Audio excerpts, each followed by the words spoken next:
ಅಂತಿಲ್ಲ. ನಾವು ಹೇಳ್ತಾ ಇದೀವಿ ಅನ್ಬೋದು ಯಾರ ಮುಂದೆ ಭವಿಷ್ಯದಲ್ಲಿ ಅದು ಅಡ್ವಾನ್ಸ್ ಆಗಿ ಹೇಳ್ತಾ ಇದೀವಿ ಅಷ್ಟೇ.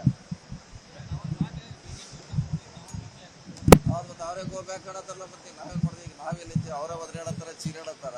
ಅಟ್ರಾಗ ನಾವು ಎಲೆಕ್ಷನ್ ಮುಗಿಸ್ಕೊತೀವಿ. ನಾವು ಫೈರ್ ಫೈಟರ್ ಬರುವಳಿಗೆ ನಮ್ಮ ಎಲೆಕ್ಷನ್ ಮುಗಿದ್ದೆ ಇಲ್ಲ. ಅದು ಅವ್ರಿಗೆ ಸ್ವತಂತ್ರ, ಅವ್ರು ಯಾವುದೇ ಪಕ್ಷ ಹೋಗ್ಲಿಕ್ಕೆ ಬರ್ಲಿಕ್ಕೆ ನಾವು ಮೋಸ ಮಾಡೋದು ಹೇಳಲಿಕ್ಕೆ ಆಗಲ್ಲ. ಅವ್ರಿಗೆ ಚಾಯ್ಸ್ ಅದು. ಇಲ್ಲೇ ಇರಬೇಕು ಅಲ್ಲೇ ಇರ್ಬೇಕಂತ ನಾವು ಹೇಳಲಿಕ್ಕೆ ಆಗಲ್ಲ. ಅವ್ರು ಇಲ್ಲಿ ಬಂದ್ರು ಸ್ವಾಗತ ಮಾಡಿದೀವಿ, ಗೌರವದಿಂದ ಕಾಣ್ತೀವಿ. ಈಗ ಅಲ್ಲಿ ಹೋಗಿದಾರ, ಅದು ಅವ್ರ ನಿರ್ಧಾರ, ಅದಕ್ಕೆ ನಾವು ವಿರೋಧ ಮಾಡ್ಲಿಕ್ಕೆ ಆಗಲ್ಲ.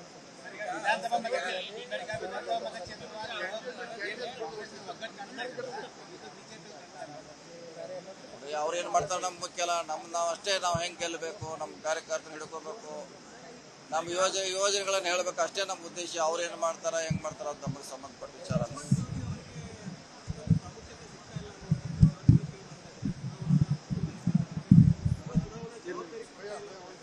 ಬರೋದು ಇದ್ರಲ್ಲಿ ಪ್ರಶ್ನೆ ಇಲ್ಲ. ನಾವು ಹೋಗಿ ಮಾಡ್ಬೇಕ್ರಿ. ಈಗ ನಾವು ಇಲ್ಲಿ ಬರ್ತಾ ಇದೀವಿ, ಅಲ್ಲಿ ಹೋಗ್ತಾ ಇದೀವಿ, ಎಲ್ಲ ಕಡೆ ಹೋಗ್ತಾ ಇದೀವಿ. ನಮ್ಮ ಜವಾಬ್ದಾರಿ ಕೂಡ ಇದೆ. ಸೊ ಇನ್ನೂ ಪಕ್ಷ ಅಲಾಟ್ ಮಾಡಿಲ್ಲ.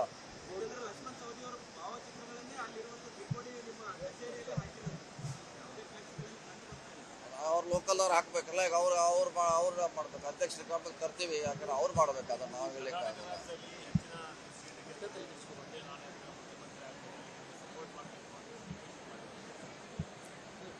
ನೋಡಿ, ಈಗ ಆ ವಿಷಯ ಉದ್ಭವ ಆಗೋಲ್ಲ. ಒನ್ಲಿ ಸೀಟ್ ಗೆಲ್ಲೋದಷ್ಟೇ ನಮ್ಮ ಮುಖ್ಯ ಉದ್ದೇಶ. ಮುಖ್ಯಮಂತ್ರಿ ಯಾರಾಗ್ತಾರೆ ಬಿಡ್ತಾರ ಅದು ಮುಂದಿನ ಭವಿಷ್ಯತ್ತಿನಲ್ಲಿ. MLAಗಳು ಹೈಕಮಾಂಡ್ ಇದೆ, ಅದು ವಿಷಯ ಬೇರೆ. ಅದಕ್ಕೂ ಸಂಬಂಧ ಇಲ್ಲ. ಚಿಕ್ಕೋಡಿಯಲ್ಲಿ ಈಗ ಶಂಭು ಕಲ್ಲೋಳಕರ್ ಅವರು ತಮ್ಮ ಫ್ಯಾಮಿಲಿ ವಿರುದ್ಧವಾಗಿ ಒಂದು ಸಭೆ ಮಾಡ್ತಾರೆ ಸರ್. ಆಮೇಲೆ ರಮೇಶ್ ಕುರ್ಜಿ ಅನ್ನೋರು ಮಾಜಿ ಶಾಸಕರು, ಅವರು ಕೂಡ ಆಕ್ರೋಶ ವ್ಯಕ್ತಪಡಿಸ್ತಾರೆ. ಒಬ್ಬರಿಗೆ ಟಿಕೆಟ್ ಕೊಡ್ತೀವಿ ಅಂತ ಹೇಳಿದ್ರಿ, ಆದ್ರೆ ಟಿಕೆಟ್ ಕೊಡ್ಲಿಲ್ಲ ಅಂತ. ಯಾರು ಅವ್ನು ಹೇಳ್ತಾರೆ? ಯಾರಿಲ್ಲ ಅವ್ರು.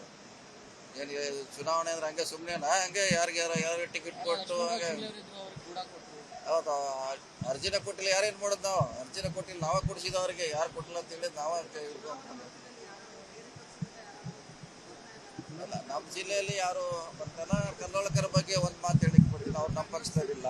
ನೀವು ಅದನ್ನ ಬಂಡಾಯ ಅಂತ ಹೇಳಿಕ್ಕೆ ದಯವಿಟ್ಟು ಹೇಳಕ್ ಕೊಡಕ್ಕೆ. ನಮ್ಮ ಪಕ್ಷದಲ್ಲೇ ಇಲ್ಲ ಅವ್ರ. ಅದೇಂಗ್ ಬಂಡಾಯ ಆಗ್ತಾರೆ? ನಮ್ಮ ಪಕ್ಷಕ್ಕೂ ಅವ್ರಿಗೂ ಸಂಬಂಧ ಇಲ್ಲ. ಈಗ ನಮ್ಮ ವಿರೋಧ ಮಾತಾಡುವಂತ ಪ್ರಶ್ನೆ ಎಲ್ಲಿ ಬಂತು? ನೀವು ಕೇಳ್ಬೇಕು. ಅವ್ರು ಸ್ವತಂತ್ರ ಇದ್ದಾರ. ನಮ್ಮನ ಭಾಷೆಯಲ್ಲಿ ಹೇಳುವಂತ ಪ್ರಶ್ನೆ ಇಲ್ಲ.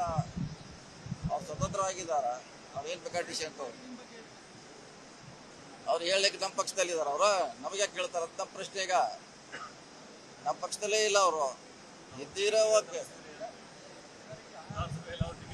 ಹೌದು, ಇವ್ರು ಒಮ್ಮೆ ಬಂದು 6 ತಿಂಗಳಾಗ ಕೊಡ್ಲಿಕ್ಕೆ ನಮ್ಮ ಕಾರ್ಯಕರ್ತರಿಗೆ ಎಲ್ಲಿ ಹೋಗ್ಬೇಕಂತ ನಮ್ಮ ಪ್ರಶ್ನೆ. ಅದಕ್ಕೆ ಕೊಡಿಸಿದ್ವಿ. ಮುಂದೂ ಕೂಡ ಸಾಮಾನ್ಯ ಕಾರ್ಯಕರ್ತರಿಗೆ ಕೊಡ್ತೀವಿ. ಅಲ್ಲಿ ಅಡ್ವಾನ್ಸ್ ಹೇಳ್ತೀವಿ. 4 ವರ್ಷದ ಈಗ ಹೇಳ್ತೀನಿ, ಸಾಮಾನ್ಯ ಕಾರ್ಯಕರ್ತರಿಗೆ ಟಿಕೆಟ್ ಅಲ್ಲಿ ಕೊಡ್ತೀವಿ.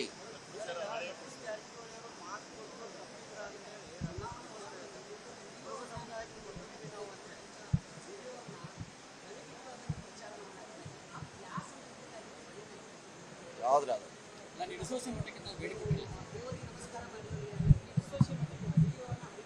ಓಕೆ ಬಿಟ್ರೆ ಏನು ಹತ್ರ ತಪ್ಪಿದ್ದಾರೆ? ಏನು ತಪ್ಪಿಲ್ಲ.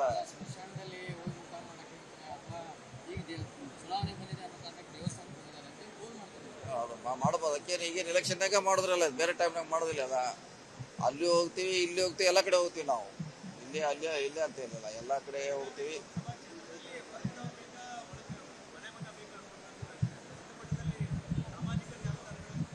ಯಾವ್ದ್ರೆ ಅದೇ ಹೇಳಿದ್ರಲ್ಲ, ಅದು ಅವ್ರವ್ರಿಗೆ ಹೋಗ್ಬೇಕಂತಾರ. ಅವ್ರವ್ರ ಸಮಸ್ಯೆ ಇದೆ. ನಮಗೆ ಅವ್ರ ಪಕ್ಷ ನಿರ್ಧಾರ ಮಾಡಿದೆ. ಅವ್ರು ಅದನ್ನ ಸಾಲ್ವ್ ಮಾಡ್ಬೇಕಷ್ಟೇ. ಅನುಕ್ಷಣದ ಸುದ್ದಿಗಳಿಗಾಗಿ ವಿಸ್ತಾರ ನ್ಯೂಸ್ ಯೂಟ್ಯೂಬ್ ಚಾನೆಲ್ ಸಬ್ಸ್ಕ್ರೈಬ್ ಮಾಡಿ. ಹೊಸ ಸುದ್ದಿಗಳ ನೋಟಿಫಿಕೇಶನ್ಗಾಗಿ ಬೆಲ್ ಐಕಾನ್ ಕ್ಲಿಕ್ ಮಾಡಿ. ಲೇಟೆಸ್ಟ್ ಅಪ್ಡೇಟ್ಸ್ಗಾಗಿ www.vistaranews.com ವೆಬ್ಸೈಟ್ಗೆ ವಿಸಿಟ್ ಮಾಡಿ. ಅಂಗೈಯಲ್ಲೇ ಜಗತ್ತಿನ ಸುದ್ದಿ ತಿಳಿಯಲು ವಿಸ್ತಾರ ನ್ಯೂಸ್ ಕನ್ನಡ ಆಪ್ ಡೌನ್ಲೋಡ್ ಮಾಡಿ.